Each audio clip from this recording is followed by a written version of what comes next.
Good afternoon. All right. Well, so Dr. Pillay asked me to introduce him today. So what was I going to say? No. No. So when I stepped into the role of interim vice president for academic affairs on July 1st, 2017, there were a lot of unknowns about the future of Glenville State College. Enrollment was on decline. The college's fiscal stability was in question, and rumors on campus and in the community included Glenville State College was closing or being taken over by WVU.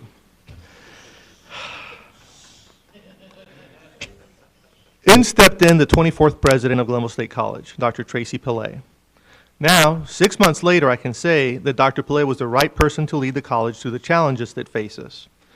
Dr. Pillay is a president with integrity, high expectations for those that work for him, a philosophy of equity, and a clear vision for what needs to be done for Glenville State College to become sustainable and fiscally healthy in the coming years.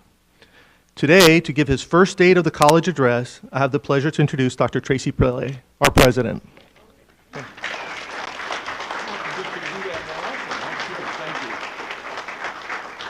Thank you, Dr. Morris.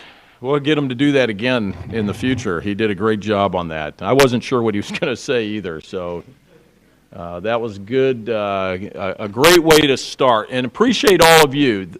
This is a great time for us to come together, and we want to do this on a more regular basis, and I think as a college we need to do this so we can get on the same page at certain times to talk about things, particularly of the accomplishments and how accomplished we are as a college, but secondly, how are we doing in terms of accessibility, and finally, you know, this idea of affordability, and how are we addressing all three of these. So it's kind of the AAA, 3 A's related to how do you run a college, and how do you do a great job at being a college. Well, 6 months ago, as Dr. Morris said, I started, and as a college, we have headed in a bold new direction and blazing, hopefully, a new trail forward.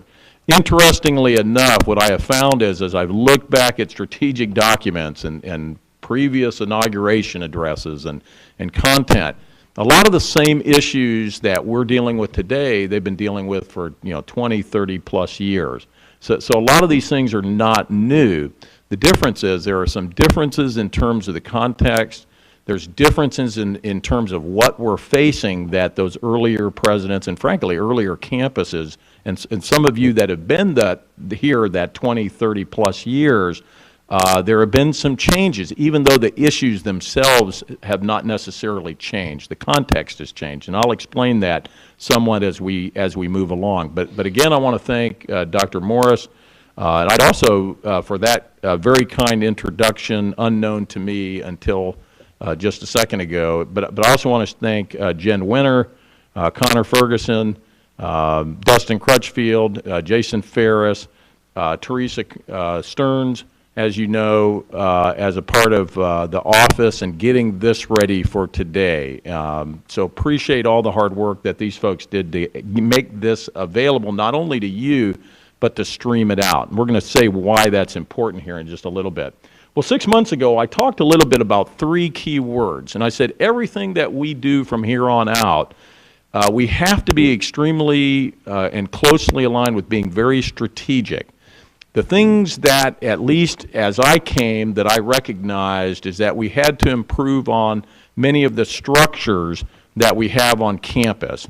And to make those structures set and known so that we know in terms of processes how things should flow to maximum efficiency. And then finally, whatever we do, we have to think in terms of long-term sustainability. And so as we think about decisions, as we think about the way we progress forward, as long as we're strategic, as long as we create good structure, and think about sustainability, we will be a successful college. And I'm still convinced of that 6 months later, and hopefully 6 years from now, we'll be saying some of the same things. Well, what's the state of the college? As I talk to you today, and I'm going to try to keep this somewhat brief, but there's a lot of information, and I know I'm going to miss some of it as well. And that's okay, because we'll come back another 6 months and we'll revisit some of these things. So if you miss something here now, don't worry. 6 months later, we'll come back to it again. We always will come back to some of these same in elements.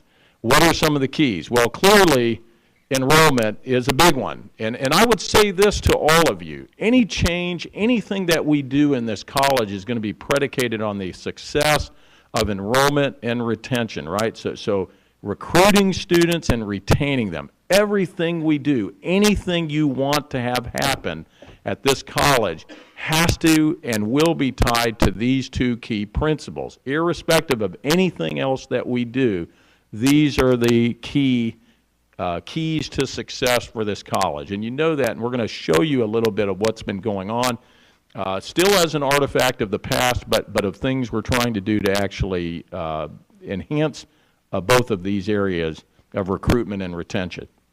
The other thing we're going to talk about today is and are the actual finances of the college. Now typically, and I've seen it because I've looked at past information, we as a college have not been the most transparent about what are our finances. We're going to be, and you're going to get a bird's eye view of kind of where we're at right now, okay, 6 months into it for the year. So I want to take that time. And this is only going to be more greatly enhanced as we move along. We need you to be engaged in the finances of the college and understand it so that as decisions are made, you're not scratching your head wondering where did they come up with that. You know, this is why and how we're doing things. The third piece we're going to talk about is just academics, give you a little bit of an update with respect to the academic side and how we're progressing there. Obviously, another important facet of the campus, and we've made some great investment here recently, is in the student life and athletics. And I would again point out the athletics is a critical piece to the success of this college, providing almost a third of our students. And so that is a lifeblood of this college and an important aspect of it. And then also, we're going to be speaking about what's going on with the advancement side of it. So as you think of how we raise money, advancement is a real critical piece in terms of student scholarships, but also being able to give us more discretionary funding to do some of the things we all want to do. And so we'll talk about where the progress and how that's moved there. And then finally, I'd like to get into just a little bit of the future. Where are we headed? What are we trying to do? And I'll intersperse that throughout these areas, but also at the end to just touch upon some of those things. Some of it you've heard, you've wondered, and you've questioned, and that's all positive, and we've tried to address some of those things in updated news to the campus from my office and others, but I'd like to take a little bit of time to talk about some of those elements today. I'd also like to take a little bit of time to just, again, thank the vice presidents that are here in leading their areas, Mr. John Beckvold, sitting here, Mr. Rusty Vineyard, Mr. Dave Hutchinson, obviously Dr. Gary Morris, and then Mr. Marty Carver coming down the far right there. He always likes to stand. Well, let's talk about enrollment and where we're at. You need to know this because I've already stated this is probably one of the most important facets of the campus. Well, here's the thing. And you know this, and Dr. Morris alluded to this. We have a slightly declining on-campus enrollment. Now, in the past, you would see numbers or you might hear of numbers, and the numbers sounded pretty good. And in fact, you might have thought, well, gosh, it looks like we're getting more students. Well, here's the thing.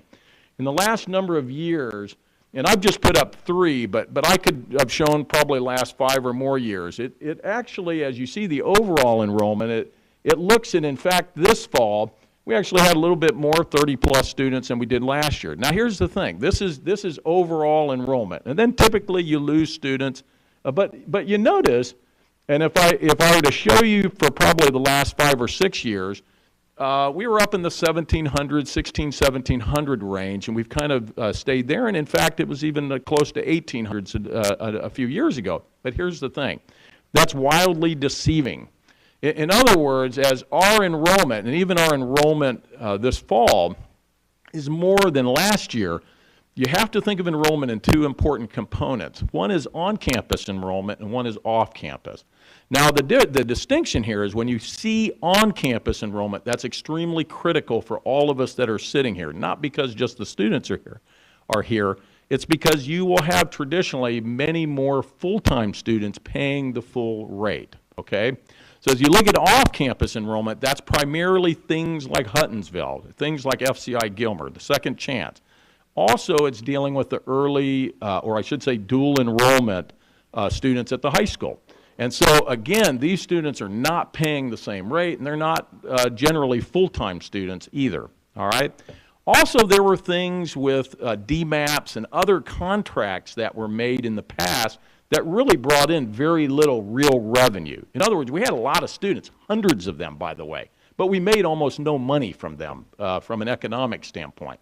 So as we look at that, the enrollment was greatly inflated in terms of making a connection to the actual revenue coming in. And that's an important distinction. So if I were to say to all of you, what do you really need to keep your eye on? Well, that's that next piece right here. And what you see is, as you look, is a little uneven on the on-campus enrollment. And notice this fall, on campus, again, we lost just a little bit. So it's slightly declining. And if you were to see it again over the past few years, it would be slightly declining. And it's been gradual, but certainly distinct. The spring gives you a little better sense. And here we've broken the 900. Again, we're only talking 30 to 40 student differences, right? I mean, these are not tons of students. But over the course of a couple of years, you start moving into 50 to 100 students. And to give it a context, 100 students is approximately $1 million. Well, as you can see, as we progress, we have seen a steady but very slight, but steady decline in the enrollment. Now, here's the thing. Why is that? What is it? What's going on? Well, as I opened up even the paper today and I see the news, and if you look at the local school districts, and there are about 10 to 15, and Marty, you correct me if I'm wrong, but there's about 10 to 15 where about 70 to 75 to 80% of our students originate from. All of those school districts or those counties, if you notice, they're all declining in terms of their graduation, in terms of their numbers. And so I opened up the paper today. I was getting a haircut with the dog, and as I was sitting there, with 2 for 1, and as I was sitting there and reading that, I was reading about Roane County and the number of teachers that they're having to RIF, reduction in force, and it was something like 10 or 12 different teachers across their school district. And that's just one of our counties that are one of our strong feeders into Glenville State. So as we have traditionally focused in primarily on those districts, we have seen that steady decline, not from any lack of effort on our part. And in fact, even in the last year that Marty Carver has been here, there have been great strides and great effort in terms of recruitment. But if you have an ongoing declining base of students to recruit from, you're going to see a steady decline. And that's exactly what we're facing here. So slightly declining on-campus enrollment. And again, as I stated before, the on-campus enrollment is really our bread and butter. That's where we're going to make the lion's share of our revenue. Okay, well, what's going on? I mean, what are you all doing about it? What are we all doing about it? Well, I can tell you this, one of the great things, and I give a lot of credit to Mr. Carver here, our Vice President for Enrollment Management, is he has honed in and really focused and targeted the communication to a couple of different groups. I've thrown a couple of little acronyms or abbreviations, I should say, not acronyms, but abbreviations, our Hidden Promise students, where before we really didn't actively recruit them. We are actively recruiting them. And I can say with great certainty, I think Stacy would agree with me, Stacy Atkins would agree, we will see probably our largest group of Hidden Promise students recruited into Glenville this coming fall, because we're actively approaching them to recruit those students, where before we really did not. The second thing is what we call our VIP. Again, looking at the districts that we get a lot of our students, we want to touched them more times than we've ever touched them in terms of communication, in terms of mail, in terms of calling, in terms of reaching out, texting, you name it, we're doing it. We're using as many resources as possible to make sure that these students feel like Glenville State is their hometown, their regional college that they should go to. And those things are happening. And we're doing it in a variety of ways in terms of the communication. And in fact, I'll throw one more group in here, and then I'll tell you just a little more how we're doing that. And then finally, this dual enrollment. So those high school students that are naturally connecting and taking and getting Glenville State credit, we're reaching out to those students more deliberately, more intentionally.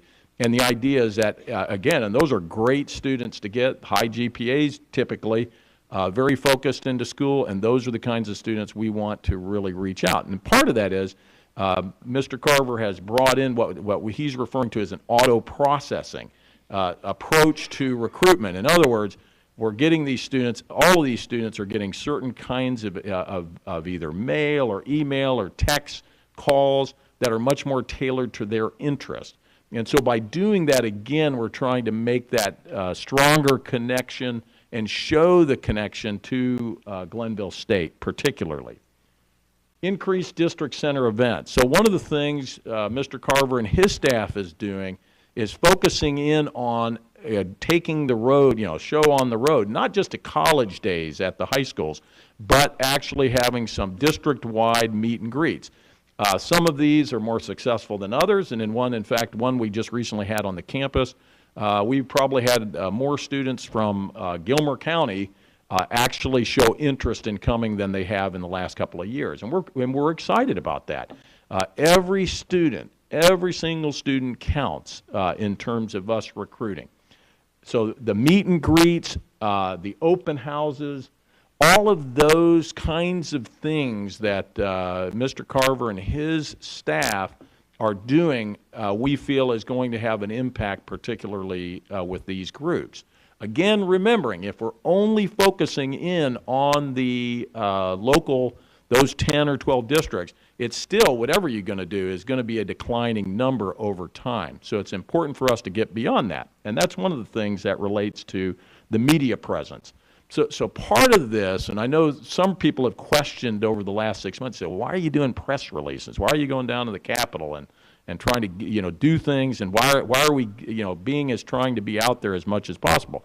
Well, obviously we want people to see Glenville State much more than they have in ever before, and we're having some at least some successes, and we're hoping to have more, and we're trying to get not only more connections to the newspapers, but in all kinds of media in terms of what we're doing. And one of the important elements, and Annalisa Marks, I want to thank her for her leadership, and Jason Ferris, in terms of our own website redesign that we're going through. And I'll talk a little bit about that later as well. But these are important, very important enrollment management strategies to have an impact. Well, here's the other thing.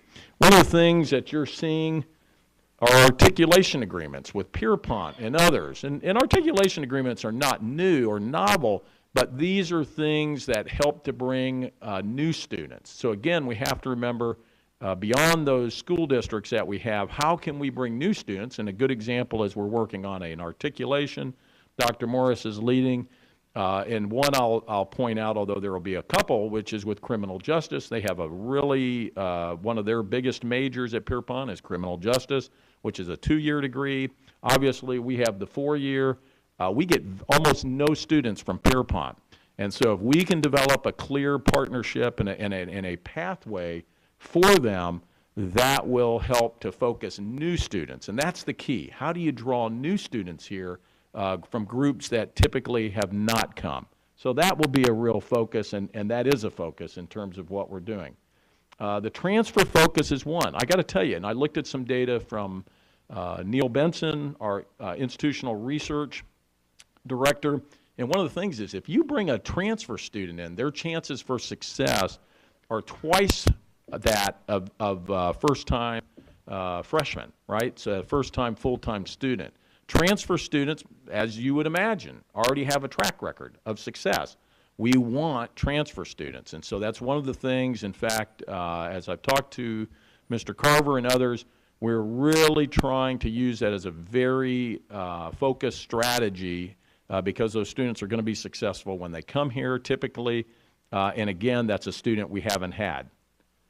Online program development. Again, this is something that we have talked about for 6 months, and I'm happy to report Dr. Morris and Robin Cottrell. Where is Robin? Yeah, here she is. Are having success in terms of working with departments to actually have programs fully online by this fall. And somebody said to me, well, hey, are we really changing? Are we just going to take our on-campus students and allow them to sit in their residence hall with a robe on and their booties and sit there and you know, take classes? No, that's really not what you typically see, actually. And what you find is it gives even your on-campus students a little more flexibility in their schedule. And that's an important piece, flexibility. But the idea is, especially as you see the broadband impact, if you opened up the local paper and you noticed, or you'll see some other papers, you'll see that Gilmer County just received a $50,000 grant that focuses in on broadband improvement, as many other communities like ours.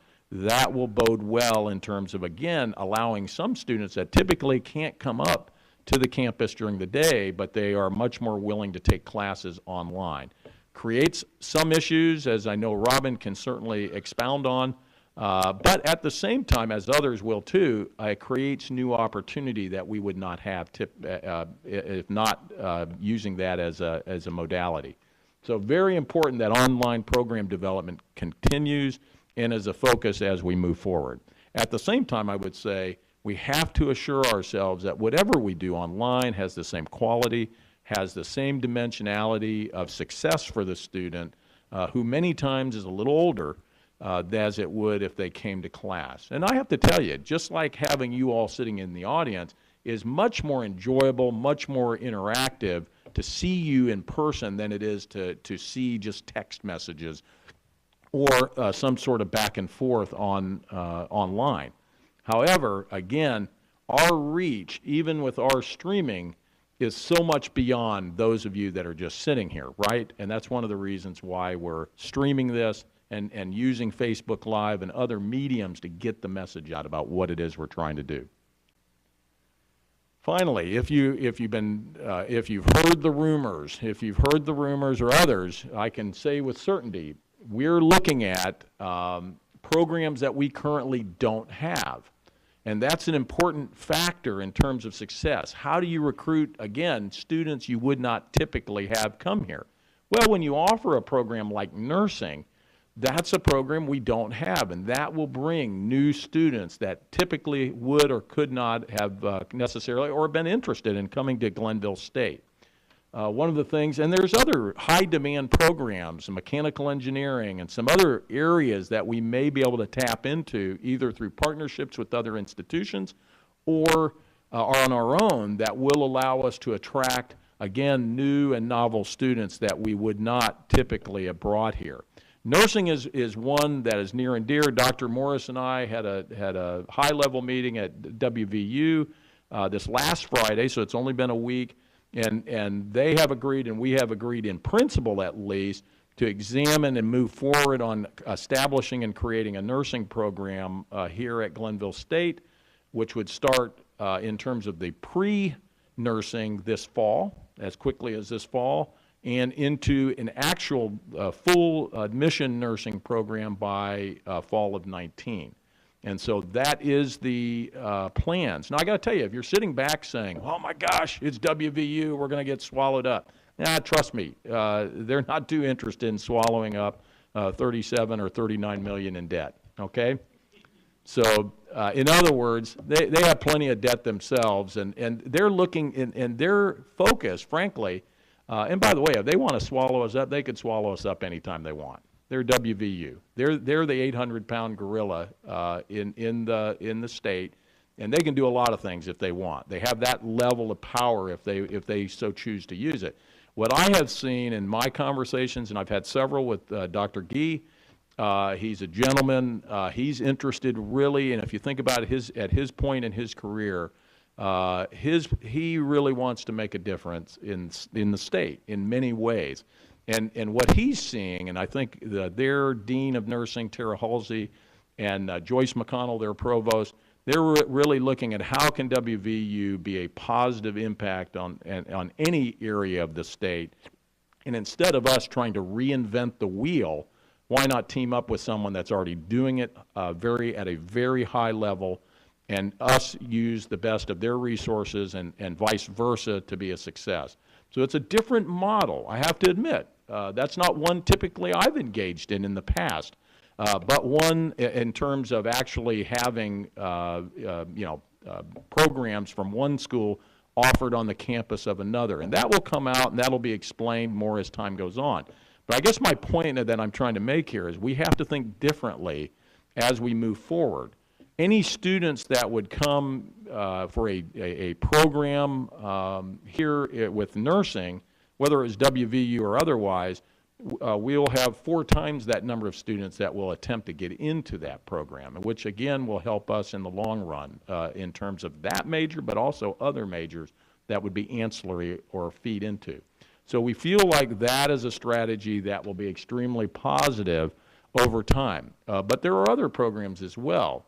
And programs, again, that have the greatest potential to bring the highest enrollment will be the ones that we will look for in terms of enrollment. Okay, now let's talk about retention. So one, you got to bring them here, but here's the thing: once you bring them here, you got to keep them, and that's an important element. Well, let's give you an idea of where we are. And again, I probably could have thrown maybe 10 years worth of data here. Almost all of it centers around about 78, 79, 80%.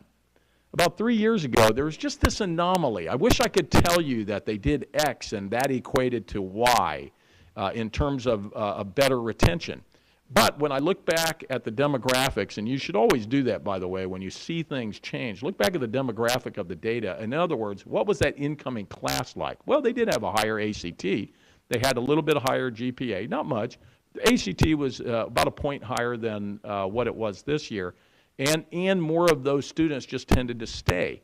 It wasn't anything, and I've gone back and I've really done the due diligence to see, hey, were there any tricks of the trade that they applied? Nah, not really. Nothing that was very targeted necessarily to improve retention. And then you notice the next year, it went right back down to 80%. And again, I've told you, it's all pretty much stayed 78 to about 80%. Now notice that we dropped down to 78. And I got to tell you this, we have initiated, as you can imagine, some great activities in terms of our Academic Success Center. And I'll touch on that here in a little bit on what I'm talking about. But at least as a result of this fall, even all those activities didn't bump the retention any higher than really where it was before. Now, that's first full-time, first-time students is that percentage. But if you look at, again, back in, as you look at all students, we're keeping about that, again, 76 to about 78% in all. Again, a little bit of a decline this year. And again, personally I attribute that it was a little bit lower of a class in terms of ACT and GPA, high school GPA, and some of those things. So that would match what you would typically see. Is that really significant? 77, 76? No, not really. But here's the thing I can tell you. When you talk about retention initiatives, we're really starting to get these off the ground. And what are we trying to do? How are we, and what are we doing to try to actually impact the retention, somewhat recruitment too, but I'll put this in the retention piece, which is reduced tuition and fees. This summer, we have worked with, and I'm sure some of you were wondering, what were they thinking? But we've reduced tuition by 25% for the summer. Well, obviously, what are we trying to do? That's not as much for new students, although that's a great buzz for them. But it's really for the students that are here to come back, take that extra class, raise that GPA, move along in progression, and really encourage them, okay? So one of the things you do is you lower tuition and fees. And I have to tell you this, and I've talked to every single president in this state. Nobody's thinking this way, okay? Nobody's thinking this way. That's why we think that way. okay? I cannot stress that enough. We're my business faculty, right? What do we teach? Distinctiveness. You have to be distinctive in a marketplace. Tell me if I'm wrong. Correct me at any time. You have to be distinctive. Now, in higher education, you can't be the cheap group, because people are willing to pay money for higher education, and we're not cheap by any means. But we have to, and if you look at Purdue, if any of you want to go look up Purdue University, that's a great example of a school in the Big Ten. Again, has maintained their tuition cost while others have skyrocketed. Their enrollment has increased greatly because of that, as a primary result of that. Tuition and fees, we have to continue down the road of making it less expensive for students to enroll in college, and not just simply because it sells well, but because it's the right thing to do. This college raised tuition and fees for 10 years straight. 10 years straight, we became the most expensive school in this state, okay? You cannot do that and expect not to have a serious decline in terms of enrollment and retention. We have become unaffordable for many students. And any of those, where's my business office folks and my financial aid? Where are you? Can you not attest to that? I think you would. We are becoming less affordable. So one of the things that we are going to continue to do is look at ways to streamline our costs. Now here's the thing, and here's why it sounds a little crazy, because that is revenue for us. So every time you make a cut in those areas, that's less revenue. And what you're banking on, and what we're banking on, is that it will have a positive impact in terms of the overall retention and recruitment of our students. One of the things we're also doing is we're giving what we would call milestone awards. In the past, and I want to thank the registrar's office for all their assistance in this process, but what we're doing is going out and intentionally searching for students who have met the requirements of the associate degrees, and actually award those degrees. By the way, that they've already earned, right? So we're not giving away degrees, but what we're doing is we're intentionally making sure that these students come out with a diploma, because if you look back at the retention number, right, we're only keeping 75%, 76% of those that every year. And so it makes sense that when students cross a threshold that we give them something that's tangible for them before they leave. And I cannot tell you, and I think those of you that have been at those milestone ceremonies, I can't tell you how many students and those parents have said, hey, I was thinking about maybe stopping out. I'm pretty motivated to, I think I can stay in and finish my 4-year degree. That is it's a pretty simple reward behavior, and you tend to see more of that behavior. That's where this is coming from and what we're attempting to do. Now, one of the things we'll be working is to see, are there other natural milestones we should be awarding students, like at the completion of 30 credits? Is there a certificate or something that we should be giving students at that time? Those will be things, again, all the things that we can do. And I would even say within the majors themselves, are there certificates or areas of emphasis that we can reward those students for the kinds of behaviors we're hoping to see? And we believe that will have an impact, and I should say research supports that would have an impact on retention. Well, I referred to this a little while ago, and I'd like to thank all of those folks that are here as a part of the Academic Success Center. There's 6 individuals. I think that's right. Right, Stacy? Good. 6 individuals, and Stacy Atkins is leading this initiative, or this center, but also this initiative. That has the potential. Now, I want you to think about that. We have well-staffed this. We have well-invested in this area, because we think that's going to have the greatest potential impact. A lot of the good work that was being done for many of those in the Hidden Promise area, we've taken a lot of those things we've learned about Hidden Promise and are applying those to the rest of the students. And so we think that will have a very positive impact. Now, it's still a little early. And if the demographic is much different, in other words, if you have low ACT or low GPA, high school GPA, you can do everything you want, and it's still going to be less effective than with students that have a high GPA, a high school GPA, and a high ACT. But I will tell you this, just to give you a sense of the impact. One of the things we knew, before all the students went away for December, off on break, almost, and I think other than maybe 2 or 3 students, and I know this because I looked at the numbers every single day over break, and almost every single student was registered before they left on break. Now, if you don't think that has an impact on retention, of course it does. You've got these students, they've got their schedules, they're set to go, they just need to come back.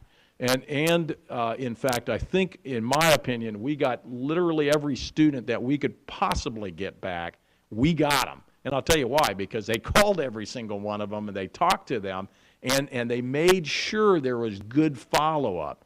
And that's the kind of intrusive advising, that's the kind of touching, making those touch points that are important to keeping students here. I got to tell you, I was disappointed in seeing the retention because I knew the work that they did was stellar in encouraging these students to come back. But the students that didn't come back, it was clear in terms of what the reasoning was. And what do you think the reasoning was for many of them? Financial, right? I mean, go back to the issues. Some of it is, I mean, it's certainly some of it's academic. If you're not well prepared to come to college, you're going to have some struggles. That will be a challenge to our faculty and our staff, but mainly our faculty, to even go even more above and beyond to find novel and new ways to help students, frankly, that are underprepared for college to be successful. And we will have to do that if we are to enhance and increase the retention on this campus. But I have to tell you, great thanks. I know these folks are doing phenomenal work. The problem is they're not in what I would say a space that is conducive to really enhance and encourage retention among students.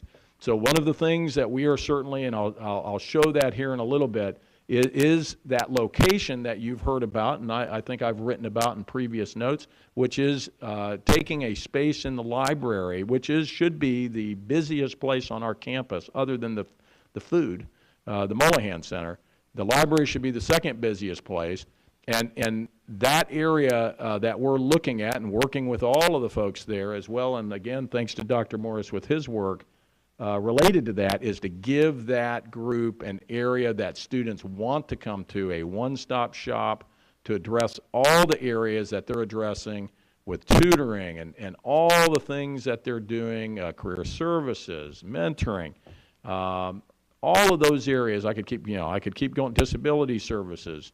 They could tell me a number of things that they are doing to have an impact and a direct impact on student retention.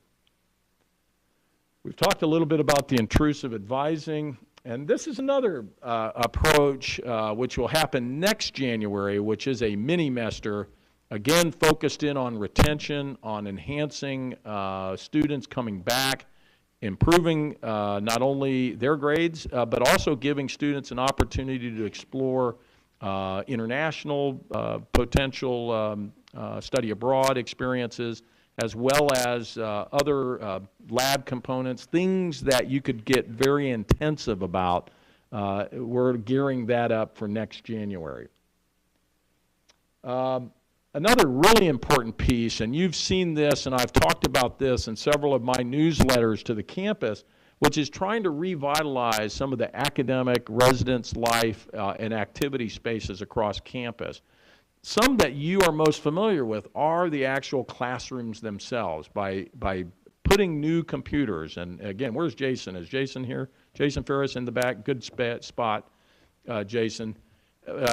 Just in case if I said something, he can exit really quickly. But great thanks to he and his staff, as with most groups, understaffed in terms of not only replacing and repairing, replacing, and working with the increase of new computers in classrooms, the smart boards that are now a part of classrooms, also the refurbishing and replacement in labs across campus. And I might point out, almost every area from the library to music, to fine arts, to music, which are part of fine arts, I knew that, but the art, the science, I mean, you tell me what lab has not been touched, and we'll talk to Jason about touching them. They all have been.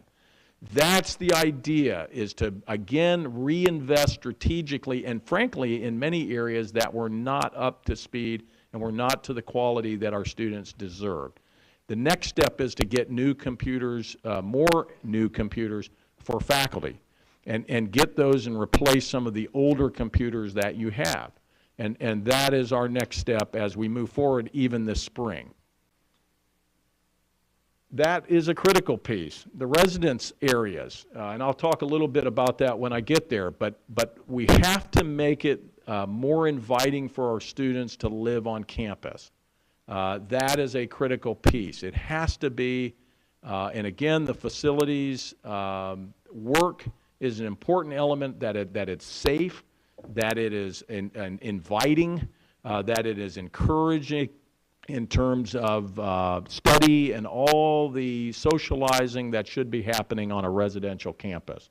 And then finally, some of the activity spaces that you've been more aware of, and you may not even have been aware that some of that work has been done through Vice President Vineyard, which are things like, you know, even the Lilly Gym, resurfacing spaces, resurfacing the courts. Let me see, I think I hit the wrong button there. Yep, there we go. So resurfacing spaces, revitalizing the residence hall areas, the fitness center areas, all of these things, trying to make it more enjoyable and new for the students that are here. Okay, well, let's talk about money. Okay, this is, so you, and I can't stress again enough that enrollment means money. All right, I don't know how to stress it any more than that. That's it. In other words, if enrollment doesn't change, that means the money picture doesn't change significantly.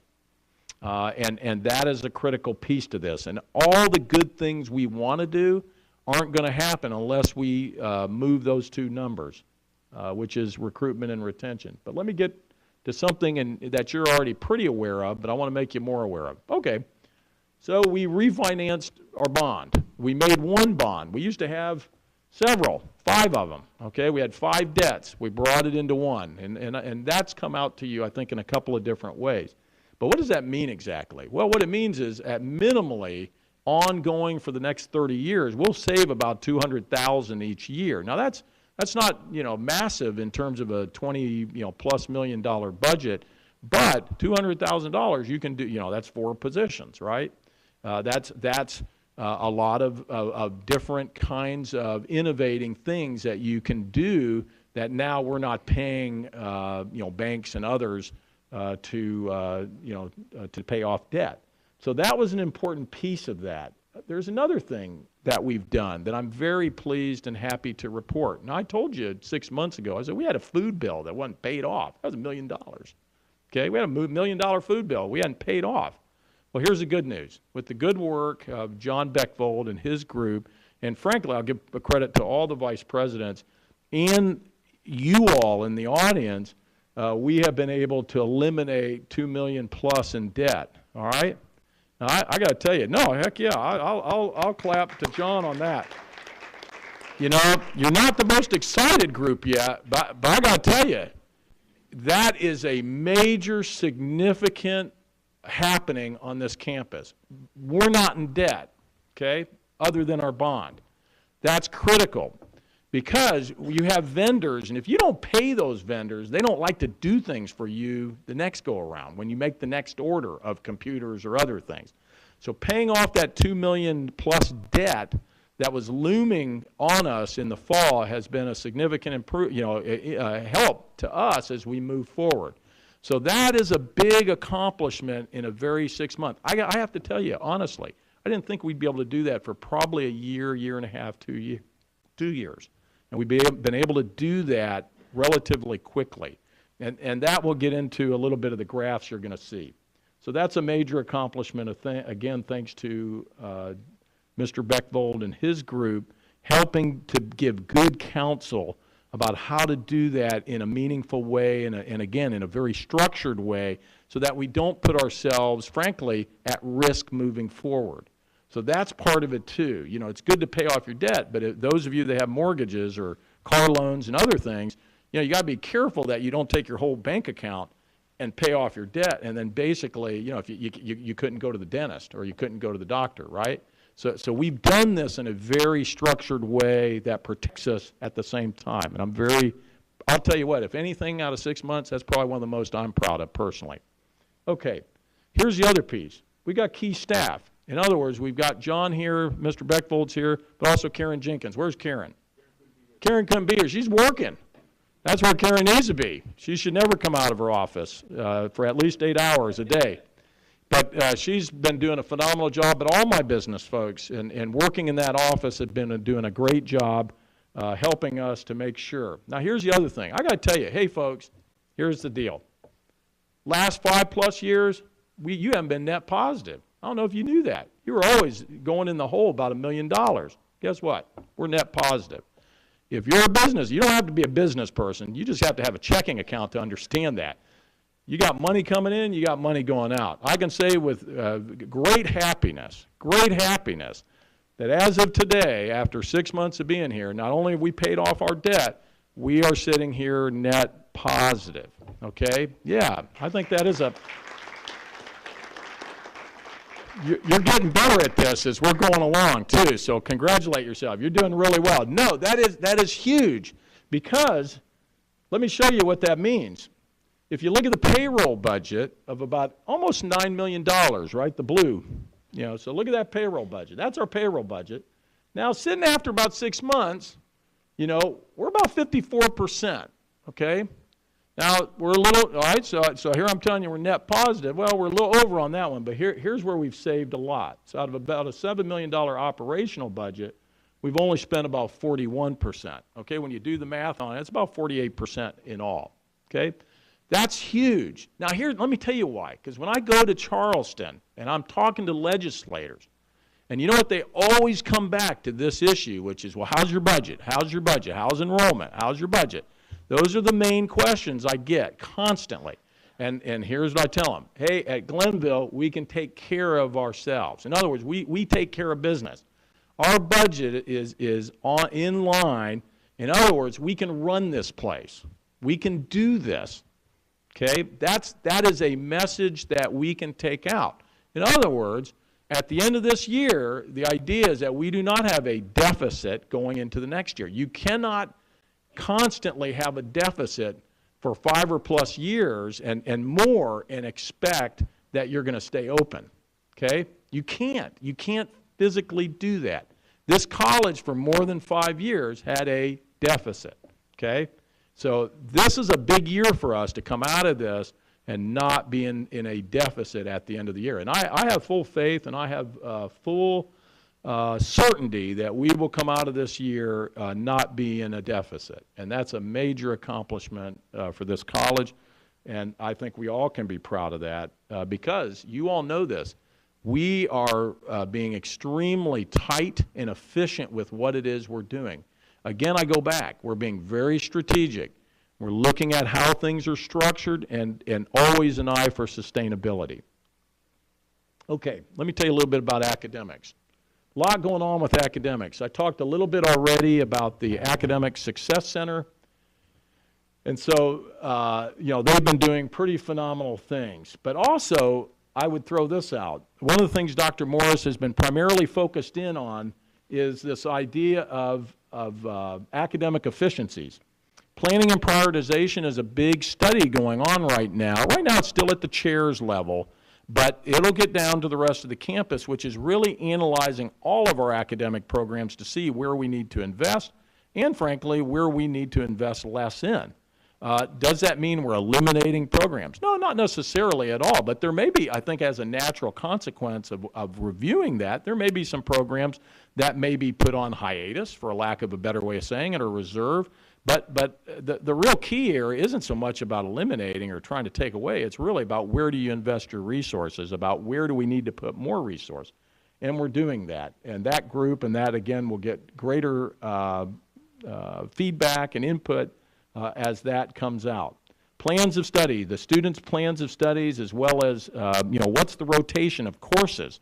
Analyzing those things, making sure that we're not offering every course every semester, are important goals and strategies to help contain costs, as well as matching the class itself with the courses with the enrollment, with the classrooms themselves, so that the capacity is better matched. You become more efficient.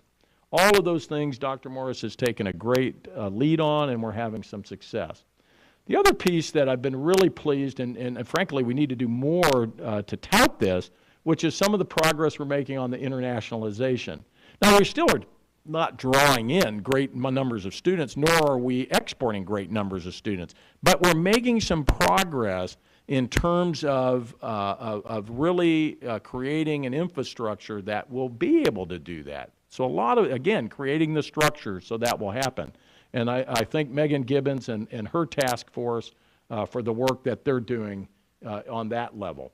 Off-campus programs. This is an area that was really not connected to academics, by the way. This was an area that was kind of doing its own thing, and it was peripherally attached to academics. Now we've organized it under academics, and with Rachel. Where is Rachel Adams? Where is Rachel? Is she around?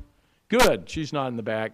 She's kind of in the middle. With the great work of Rachel and the group that's been working there, we're seeing some stabilization, and frankly, we're making the best of the funding that we can take advantage. By the way, it's about $800,000. When you add in the Pell Second Chance and the Pell early program, the dual enrollment, it's about $800,000 plus that's actually coming to the college. And finally, this year, we were not before. We're finally taking full advantage of all the monies due us, and we're actually making sure we get paid what's due us. And that's another facet of that, too. And again, thanks to Rachel and her group there. Yeah, I already said that. Okay. Again, I referred to the online program task force, and again, with that work, we're already seeing 4 programs initially that will be coming to fruition this fall. And that's exciting for a campus to be able to gear up that quickly. I've got to give Robin Cottrell and her group, that task force, a lot of great, Robin, am I saying that right? Am I calling you, I said Cottrell one time, I said Cottrell this one. You got it. It's close enough. What's the correct pronunciation? Cottrell, I did say it right the first time. I gotta have more confidence in my pronunciations. But she's done an awesome job, along with Dr. Morris supporting. But I give a lot of credit to Robin and her group to making this happen. And again, Jason Ferris and those folks providing the support. Honors focus. Great. Where's Dr. Minton? Great job with the honors program. And he's going to be passing the baton. Where's Dr. Evans? Where is he? Yeah, he couldn't be here today because he's working on the honors program. I mean, he's in his office already doing that. So we appreciate Dr. Evans. Thank you for your work that he's doing. And again, the idea of this is to get higher quality and as high quality students as we can to come here to engage within that program, and again, to draw. Source. Symposium of Undergraduate Research and Creative Expression. That'll be something Dr. Morris that is going to get a little more involved. The undergraduate research here, along with creative expression, has great potential. There's already a nice underpinning of excellence that is there, and they're going to take it to a whole nother level as we move forward. I got to tell you, 2 things you got to see here. And it's not Mr. Vineyard's washing machine, or the treadmill. But here's the thing, some improvements that have gone on. Now, most of us sitting here would say, well, gosh, washer and dryers, or is that really something to be proud of? Well, I got to tell you, if you're a student trying to do your laundry, you want washer and dryers at work. At one point, I mean, we had probably half our washers and dryers weren't working. So you know what? We renegotiated our contract thanks to, at that time, Mr. Burkhammer and Vice President Vineyard, along with John Beckfold. We renegotiated that contract. We got brand new washer and dryers by January, and by golly, they all work, and if they don't work, they get reported and they get fixed right away, and they're really cool, and if you need to do laundry, they're free. So bring your laundry down to my house any day, and we'll make sure your laundry gets done. But in any event, that's a big facet for the students. Let me back that up. Also, we're enhancing our shuttle buses. To get a bigger shuttle bus that can actually accommodate those with disabilities is an important facet. And so that is an area John Beckvold and Tom Ratliff have done a great job going out scouring the countryside to get us a nice new one, and we're looking for a second one and maybe even a third one. And the idea is that we're just enhancing these elements that students expect now as a part of a good campus. The other piece, and I'm really thrilled, I didn't say anything about the fitness center, but you've seen enough emails come out about that. But if you all haven't been down to the fitness center, either in the Waco Center or in the Mullahan Center, you need to do that. There is nothing better than getting on a new piece of equipment and actually using it to get a sweat and to exercise. And I got to tell you, if you haven't figured it out, health and wellness has got to be a part of what this campus is about. In fact, as I walked over here, I was telling some students they really should not smoke right in that little courtyard going into the Mullahan. And, you know, they were actually pretty kind about it. They didn't like it, and they tried to hide a cigarette up into their coat, which was not a smart thing to do, I did not think. But they did not burn themselves too badly, and at the same time, you know, they were gentle and nice and moved off the, you know, the patio. And I would say to all of you, you know, help each other in that regard and help the students remember, hey, we really want to keep the tobacco and other things that are a little less healthy. You know, at least if you're going to participate in those activities, you're not going to affect the rest of us. But I would certainly encourage you all to take advantage of the health and wellness facilities that we have so aptly invested in. It's really neat, along with yoga and other things that are going on there. And again, Erica Downard and others have just done Annalisa Marks. I mean, I can just name a variety of folks that are helping us to become more fit, less stressed, and just it makes life that much more enjoyable. Counseling. Hey, we're even going out, but you know, if we can't pay for them, by golly, we're going to find interns. And so we've got a great one this semester coming, I think, from Marshall. We're very fortunate to have her as a part, and I can't remember her name offhand. Ms. Carter, great that she's here, and just thrilled to death that that's going to enhance our counseling area, because there is a lot of mental health needs at any college. Fitness center, we talked a little bit about that, but I got to tell you, we've got already a third of the campus of students who are using it, and that's increased immensely just in the last month. Almost that has doubled. And so, and I'll let you do the math on that, but it's a lot of students that are now starting to take advantage of that. Here's the thing. What's great is student life was almost non-existent. Not a lot was really happening. I mean, we had a little bit and a little bit of staffing. Now what we're doing is building out not only Mr. Vineyard, but we've got directors that are coming underneath him. Not only fitness and just activities in general, student rights and responsibilities, as well as even now a new push in aquatics. Another area of what was referred to as high adventure previously is more of the outdoor adventure that we're moving in, and that we're hoping to have filled here in the next couple of weeks. But the great thing is now we're starting to build a much greater engaged campus. Now you'll like this next number. Okay, let me show you what we raised in terms of just contributions last year, all of last year, about $428,000, okay? Now, let me tell you what we've raised in 6 months, okay? You think somebody's doing some work there? There's a lot going on, as you can imagine, and I will attribute a lot of the great work that's happening with our Vice President, interim Vice President, new Vice President, David Hutchinson. That's an area of interest to me personally, and I'm certainly engaged in that, as you can imagine. But what I like to say is you've got a Vice President that is extremely initiative focused in his fundraising. In other words, there are activities, and I'll just give you one as an example. Sponsorships for these games and things that we do. We didn't do that before, not really. And now we go out and we try to find sponsors for every basketball game or football game that has occurred. And what happens is there are people that want to, you know, they get their name, they get the commercials, all those things that come with it.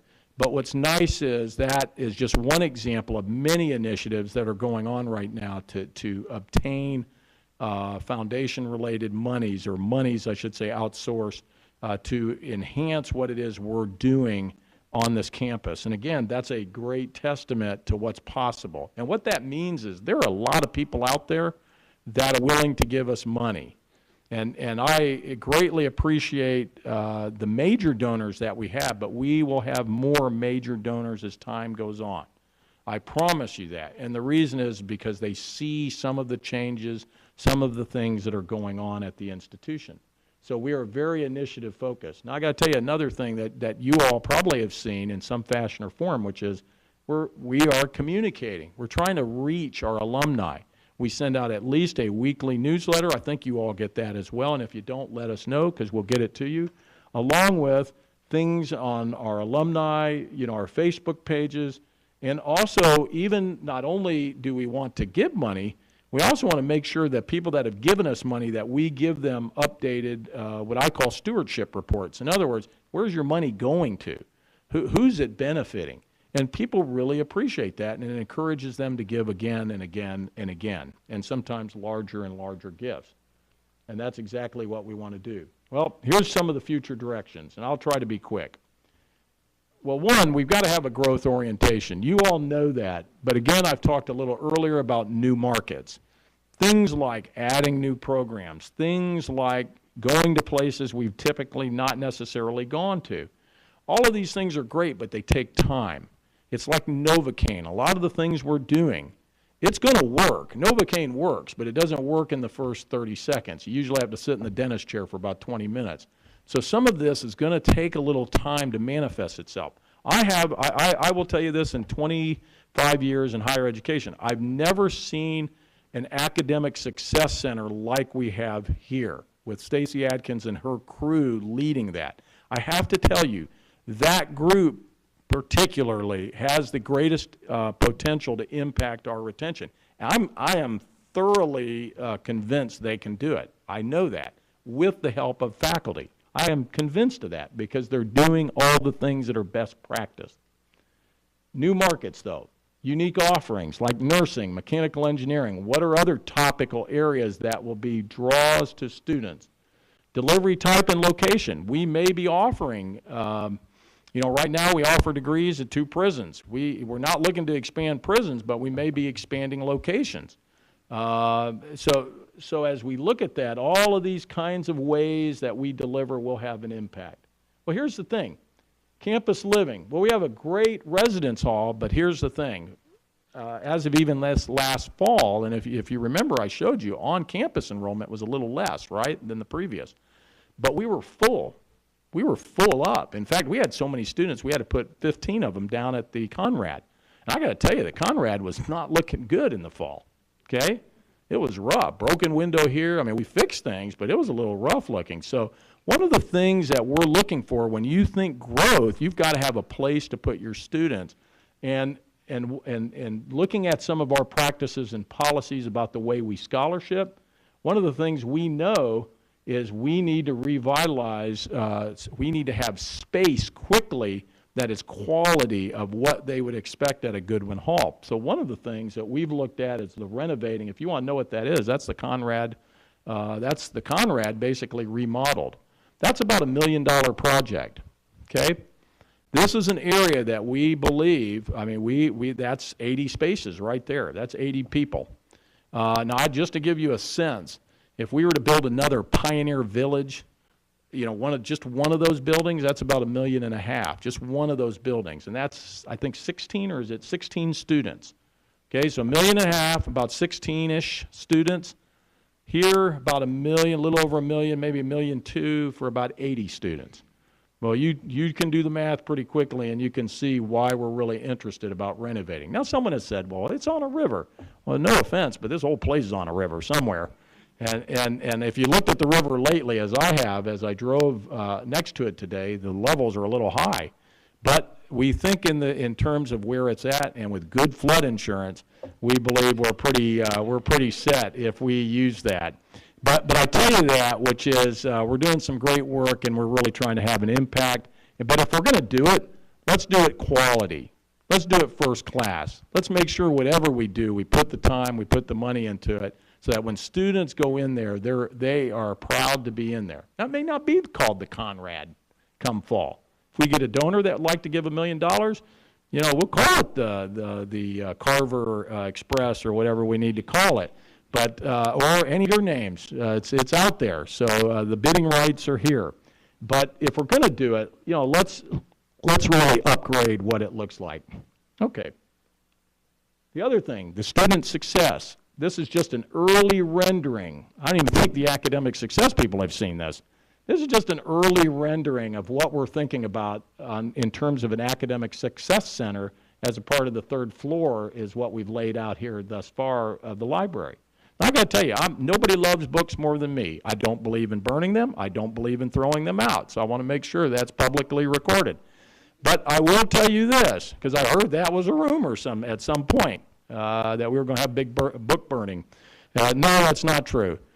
But what you can do, though, you can store books in areas that are very readily available so that students can still get the books they want to check out. Now, I would say to you, and I would challenge any of you, go walk through the library and pull books out and look at the last time they were checked out.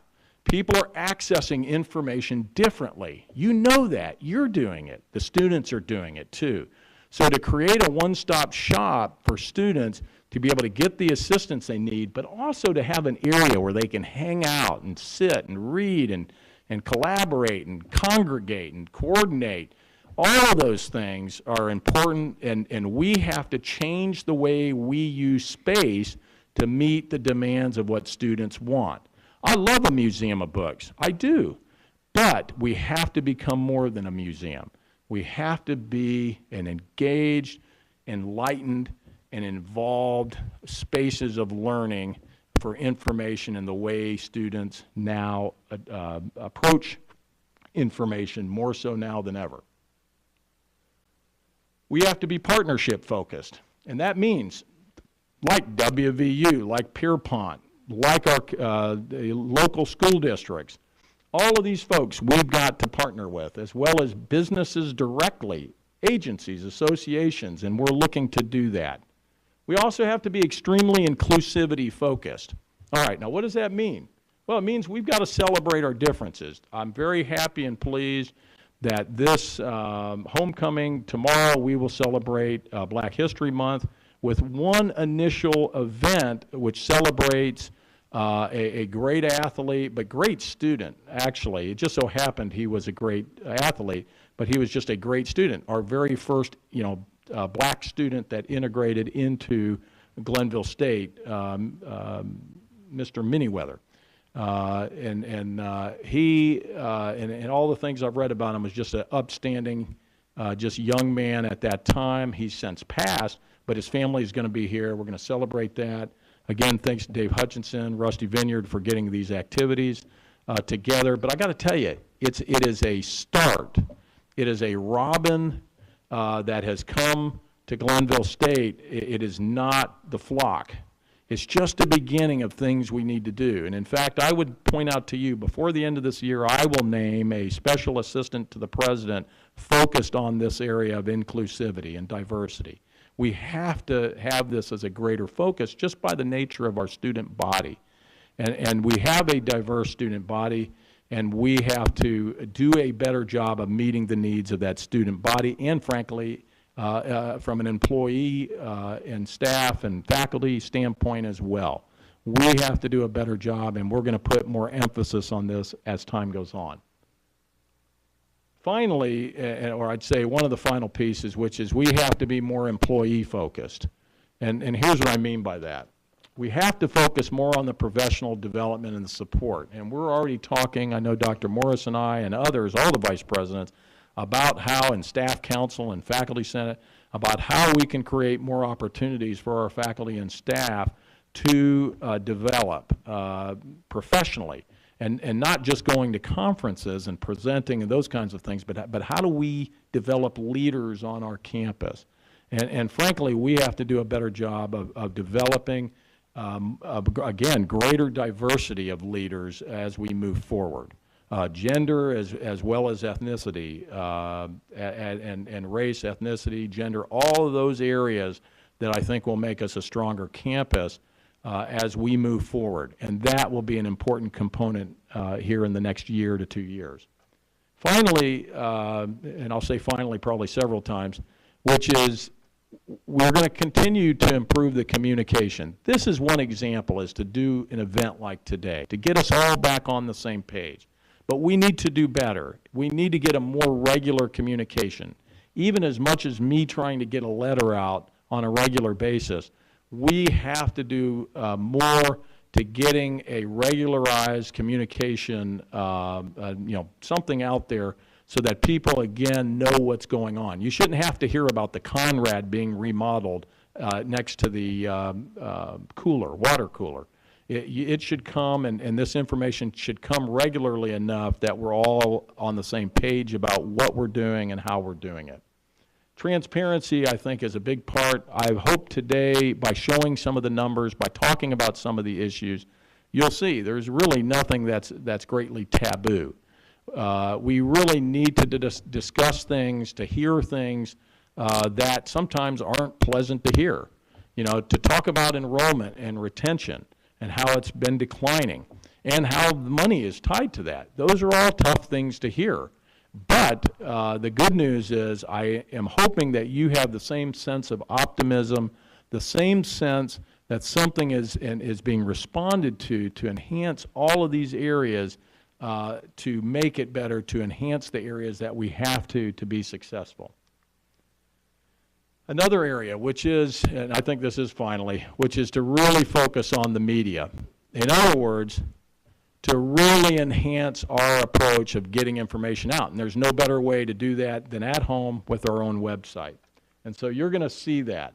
Because by doing all those things, it allows us to tell our story, to tell why students want to be here, why they want to stay here, and why it's important for faculty and staff to be employed and to remain employed here at Glenville State. Well, I will tell you this. This is a beautiful campus. This is a beautiful place. And although the setting is nice, and certainly nicer in this picture than it is today, as you look at the background, I will tell you this: the heart and soul is sitting right here in this auditorium. These are just buildings. Buildings come, they decay, and they go. People really bring the DNA to and to life of a college campus. That's all of you. And that's me. That's us. We have the potential to do great things here. You have been doing great things, certainly before I came here, and you certainly will long after I'm gone, okay? The key, though, as we move forward is first and foremost is to always remember and always keep students first in our mind. What is best for students? And not just esoterically, but practically and functionally. What is best for students? How can we be innovative and improving, not just to come here to do a job, but to really change lives? And that is, at the end of the day, I have to tell you, the great disappointment I have in my own life is my own thinking that I have missed opportunities to have impact. And I would say to all of you, every single one of you in here have a great opportunity to have impact. Because as we look forward, you know, at the sun that's in front of us, you know, we certainly think back of what's the fading behind us. But I tell you, as we look forward to the future of this college, it has great opportunity. It has great potential to remain and to, frankly, not only survive, but to thrive. We will be the ones that actually have that emphasis, that impact to make that difference. And I ask all of you as we move forward, again, even these next 6 months and beyond, to do your jobs diligently, do it to the best of your ability, to help one another, to strive forward in a way that isn't just for your well-being or those around you, but also all of those that are impacted, not only on this campus, but in this community, to make Glenville State College truly that lighthouse on the hill. I thank you all. Thank you.